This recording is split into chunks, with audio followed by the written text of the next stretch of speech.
Bismillahirrahmanirrahim. Assalamualaikum warahmatullahi wabarakatuh.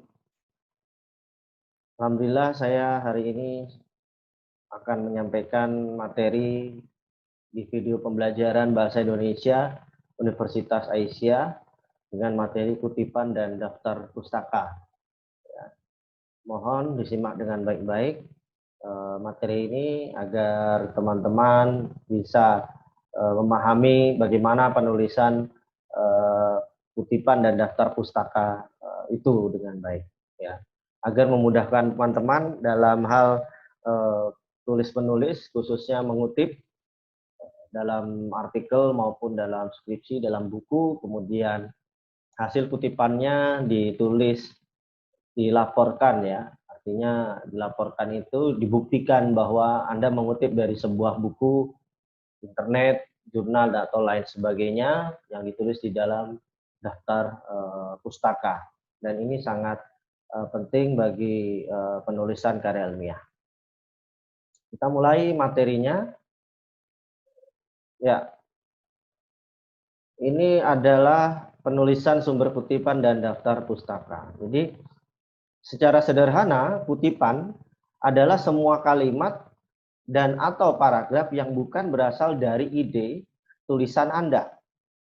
Nah, jadi cara sederhananya seperti itu kutipan. Jadi ketika dalam sebuah paragraf ada sebuah tulisan ini bukan muncul dari ide Anda atau tulisan Anda, melainkan tulisan dari orang lain yang Anda kutip dari sebuah buku, sebuah jurnal, atau sebuah karya ilmiah lainnya yang kemudian Anda tuliskan di dalam karya ilmiah Anda. Nah, ini sangat penting sekali. Biasanya seorang penulis atau pengarang mengambil tulisan orang lain untuk menjadi bagian di dalam tulisannya. Ya, untuk memperkuat tulisannya bahwa orang lain pernah menulis itu, misalnya. Membuktikan begitu. Anda mengajak orang lain untuk membuktikan tulisan Anda bahwa tulisan Anda ini berdasarkan fakta. Kenapa? Karena orang lain sudah membuktikannya di tulisan yang sudah dipublis, baik itu buku dan lain sebagainya. Kemudian berdasarkan cara mengutipnya, kutipan dibedakan menjadi dua jenis. Ya, menurut Universitas Kristen Petra 2008, nah ini juga kutipan, yaitu kutipan tidak langsung, yaitu penulis mengambil ide orang lain, kemudian merangkainya dengan kalimat sendiri. Hal ini berarti penulis tidak menulis sama persis dengan kalimat asli yang dikutip. Penulis merangkai dan merangkum kalimat berdasarkan artikel atau sumber lain. Jadi penulis ini sudah membaca, Anda sudah membaca tulisan orang gitu ya. Dan itu Anda hafal di luar kepala. Bahwa si A ini menulis tentang misalnya fisioterapi. Bahwa hal-hal seperti ini Anda sudah tahu gitu loh. Oh, di buku itu ada itu gitu. Tulisannya si itu gitu. Nah, dengan kesadaran Anda yang sudah jago, sudah hafal buku itu, sudah khatam dengan buku itu Anda tuliskan di tulisan Anda untuk membuktikan fakta yang ingin Anda ungkapkan gitu. Dengan bahasa Anda sendiri. Bahwa si A itu menjelaskan bahwa, nah seterusnya. Kemudian ada kutipan langsung. Selanjutnya ya, tadi ada dua kutipan tidak langsung dan kutipan langsung.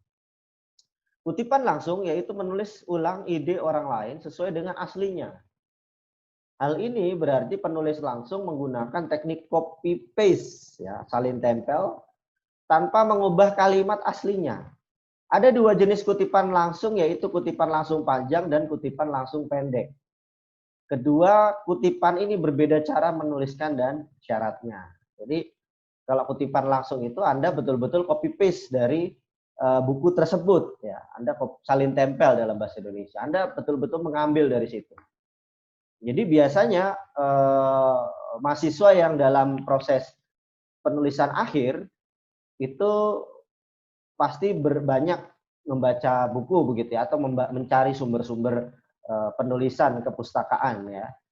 Dan biasanya ketika membaca sebuah tulisan di sebuah buku atau sebuah karya ilmiah, ada sebuah tulisan yang memang ini pas dan cocok untuk dijadikan bahan tambahan di dalam tulisan Anda. Biasanya kita catat dalam sebuah catatan kecil begitu, ukuran kartu pos misalnya, Anda tulis di situ, kemudian tulis tangan, kemudian Anda simpan ya di situ. Dan nanti ketika Anda kumpulkan, nanti Anda tinggal mencari saja apa yang ingin Anda sudah dapatkan itu, tanpa harus buku itu ada di tempat Anda gitu, tanpa harus Anda miliki. Jadi Anda sudah punya kutipan-kutipan yang Anda tulis ulang di dalam sebuah lembar kartu pos, yang kemudian ketika Anda sudah mulai untuk menulis skripsi atau karya tulis ilmiah lainnya, Anda sudah punya modal. Oh, saya sudah pernah menulis ini, kutipannya seperti ini. Anda tulis ulang di dalam tulisan Anda. Kutipan langsung pendek, syarat ada apa style, American Psychological Association. Jika panjang kalimat yang dikutip tidak lebih dari 40 kata. Atau MLA style, Modern Language Association. Jika panjang kalimat yang dikutip tidak lebih dari 4 baris. Cara menuliskannya seperti ini. Kutipan langsung pendek dituliskan menjadi satu dalam paragraf karya tulis Anda. Tambahkan tanda petik pada kutipan pemisah, menjadi pemisah antara kalimat Anda dengan kalimat kutipan. Sumber kutipan ditulis sedekat mungkin dengan kalimat kutipan. Dapat digambarkan seperti ini contohnya. Nah, ini kalimat Anda, kalimat sendiri. Kemudian ini teks kutipannya. Nah, di dalamnya ada tanda petik di atasnya. 2. Kemudian sumber kutipan. Ya. Sumber kutipannya dari siapa? Misalnya Budi, 2003 misalnya, tanda kurung tutup. Nah, kalimat sendiri yaitu kalimat Anda tadi yang melanjutkan penjelasan ini. Ya, kalau misalnya Anda kemarin sudah menonton secara baik video pembelajaran sebelumnya yang tentang paragraf, Anda pasti sudah memahami bahwa ini misalnya kalimat utama. Nah, di bawahnya ada kalimat utama juga, namun sebagai penegasan. Ya. Kemudian ada kutipan langsung panjang. Jenis kutipan ini dikenal juga dengan istilah block quote. Syaratnya juga ada 2, sama apa style atau MLA style. Kemudian cara menuliskannya sesuai dengan istilah yang mengikutinya, yaitu dengan cara membuat blok kalimat yang dikutip tanpa tanda petik gitu ya.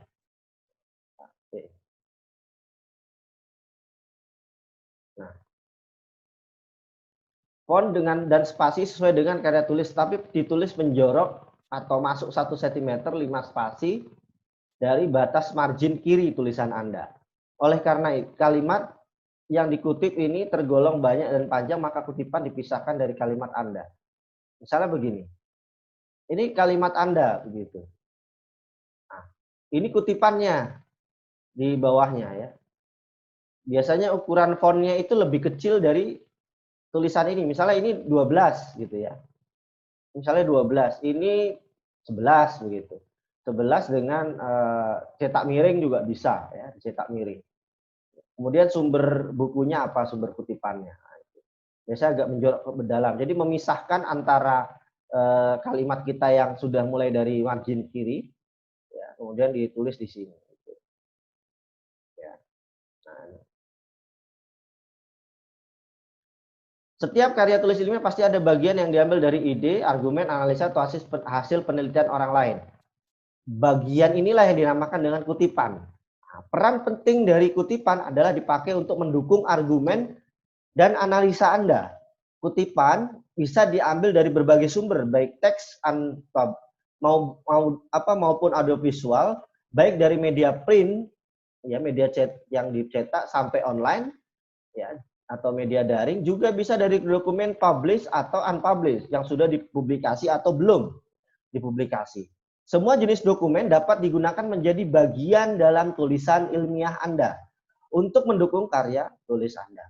Yang perlu diingat setiap kali Anda mengambil ide dan argumen, tulisan, hasil penelitian, dan sebagiannya sebagai dari orang lain adalah Anda harus mencantumkan asal-usul kutipan Anda dari sumber kutipan dan cara mendetail dalam daftar pustaka.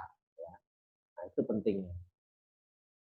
Sumber kutipan adalah penulisan asal-usul kutipan secara singkat dalam teks karya tulis yang paling dekat dengan kutipan. Daftar pustaka adalah suatu daftar yang memuat semua informasi dari sumber kutipan secara jelas dan terperinci yang disusun secara alfabetis. Jadi kalau Anda sudah mengutip sebuah kutipan dalam tulisan Anda, apa yang Anda sudah kutip itu harus dituliskan di daftar pustaka di halaman belakang. Ya. Buktinya bahwa Anda mengutip. Nanti ketika orang lain membaca tulisan Anda, dia menulis Budi siapa gitu kan.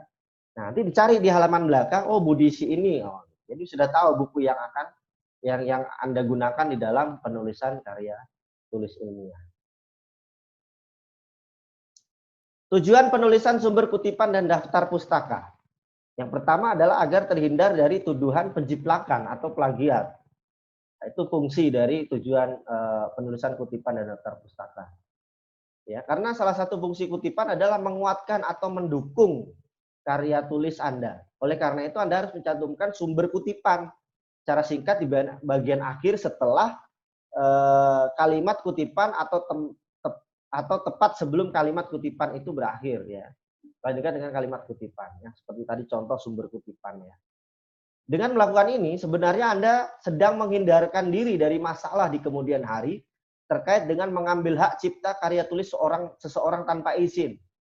Nah, itu sebuah karya ilmiah. Jadi kalau misalnya Anda mengerjakan sebuah skripsi, kemudian di skripsi Anda menulis kutipan orang lain, tanpa Anda menulis kutipan siapa itu, seakan-akan itu adalah hasil pemikiran Anda. Nah, ini akan di kemudian hari akan bermasalah bagi diri Anda sendiri. Misalnya, tanpa kita tidak ada yang tahu, tiba-tiba ada orang baca.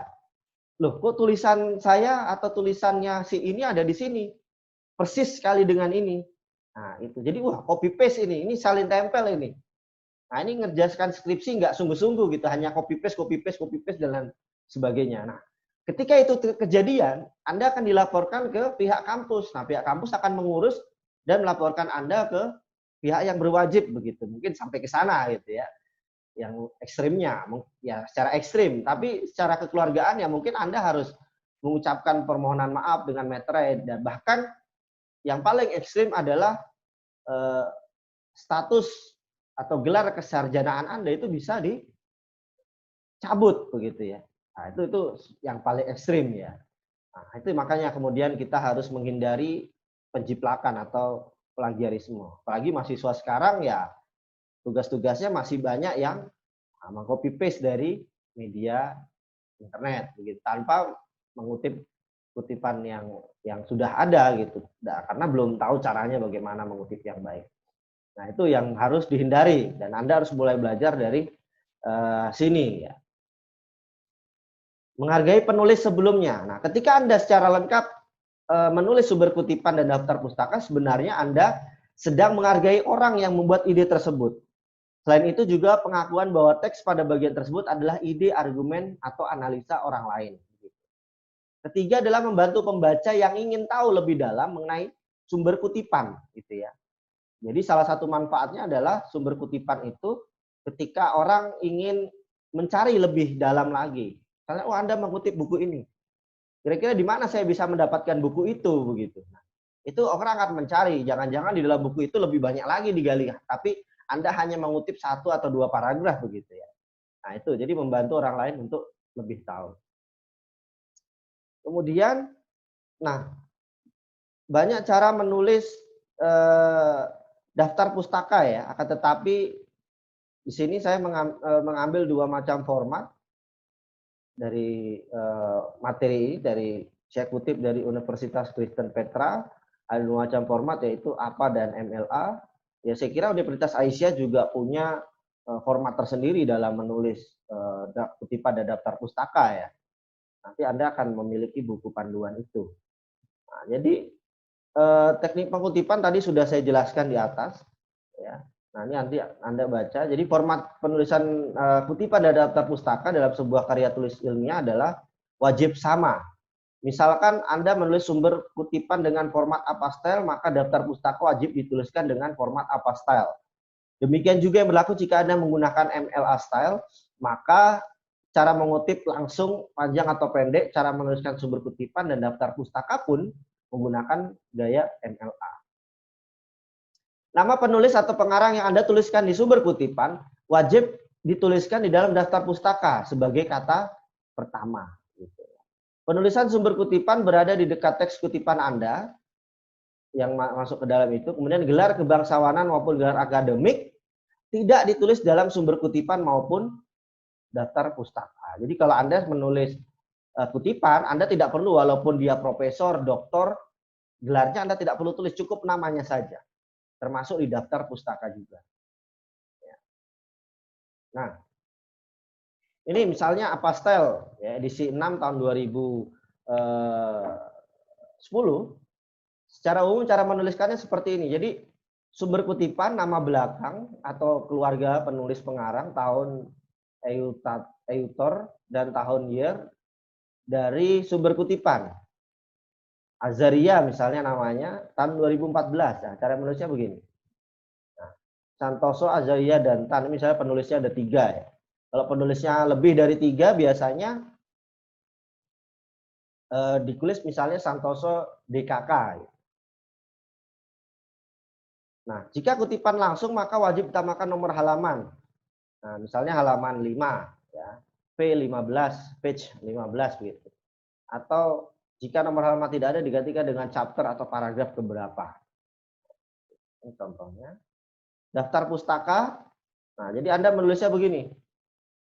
Nah, nama pengarang pertama dan seterusnya, nama belakang keluarga diikuti dengan inisial nama depan tengah. Jika ada gitu. Misalnya namanya tadi Azaria ya. Itu Sally Azaria nama lengkapnya. Jadi dibalik penulisan di daftar pustakanya. Ya, Azaria S. Ya, Azaria, Sally.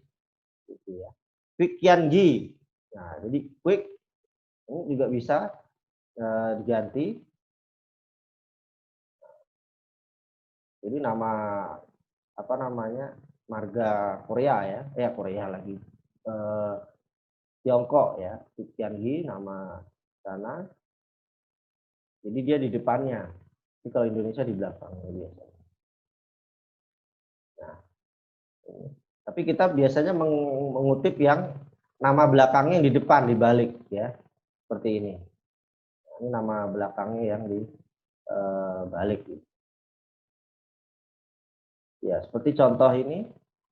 Nah, ini.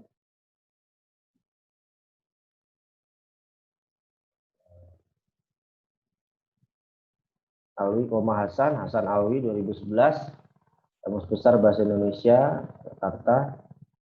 Ya, susunan penulisannya dalam penulisan daftar pustaka itu adalah nama, ya, kemudian ada tahun diterbitkan, judul bukunya dicetak miring ya.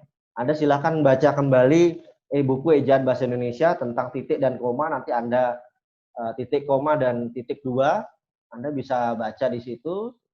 Cek lagi bagaimana penulisan daftar pustaka ada di situ juga.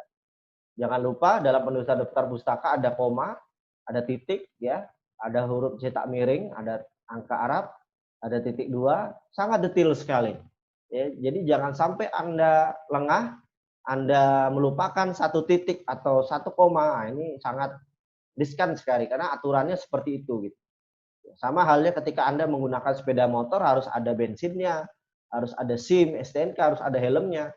Kalau kurang satu itu ya motornya tidak bisa jalan begitu ya. Nah, ini sama juga daftar pustaka.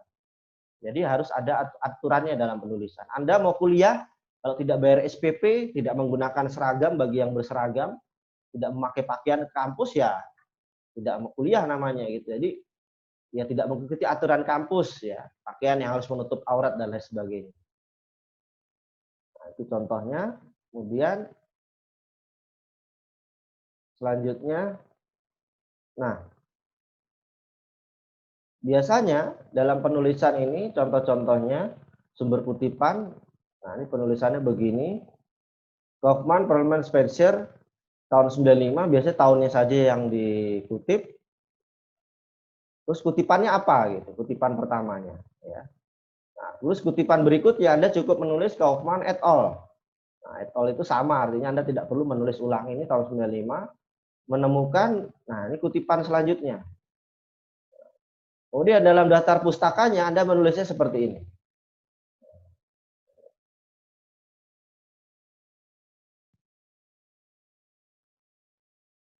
Itu, nah, Anda lihat di sini saja cara-caranya. Anda baca dengan teliti, dengan kamus, organisasi, tesis atau disertasi, proceeding, kemudian ini banyak artikel jurnal, bagaimana cara mengutipnya, cara penulisan kutipannya yang di belakang itu, artikel online, artikel tanpa pengarang, artikel koran, nah, Anda bisa cek di sini, versi online, kemudian webpage, Anda bisa nulis seperti ini. Nah, contohnya ini Anda cari dalam bahasa Indonesianya ya, diunduh pada atau di-download ya, diunduh dari, nah ada linknya, ini dalam bahasa Indonesia ya Anda tulisnya. Itu dan seterusnya.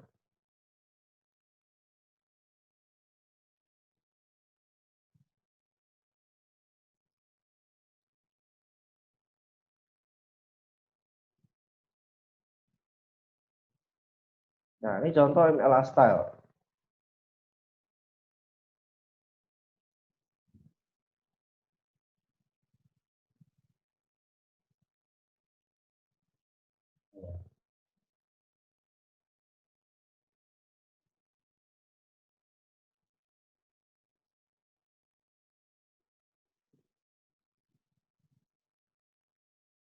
Yaitu sumbernya Anda bisa contohkan di situ. Nanti saya berikan materinya tentang penulisan kutipan daftar pustaka.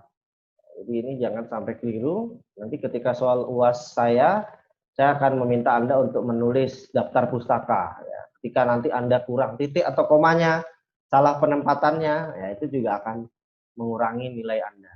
Jadi Anda tidak memperhatikan penulisan ejaan, titik, koma, bagaimana penempatan ejaannya. Anda sering-sering membaca jurnal, di belakangnya biasanya ada penulisan daftar pustaka dan kutipan-kutipannya. Ya, kalau di sini kita bisa lihat juga ada contoh kutipan-kutipan ya yang bisa kita cari di sini.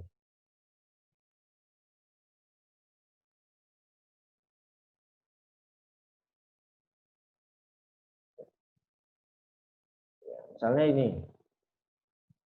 Nah, ini ada orang cenderung melupakan informasi. Nah, iklankan, nah titik. Nah, ini Susanto tahun 89, halaman 200. Nah, strategi itu digunakan untuk membuat persuasi. Lebih lanjut dikatakan bahwa iklan, nah ini sampai sini. Wirat tahun 98. Nah, ini tidak disebutkan halamannya.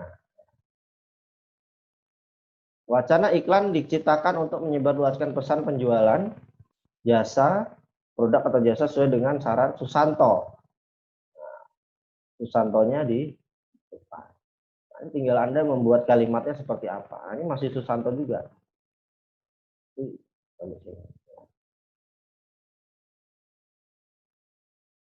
Serupa dengan itu, nah, biasanya ini kalimat antar penghubung paragraf ya.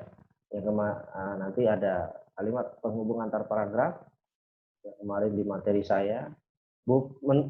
Serupa dengan itu, Buffy dan Arens, nah, tahun 1986. Coba kita cek Buffy dan Arens, apakah ada di daftar pustakanya? Kita coba cek ke bawah.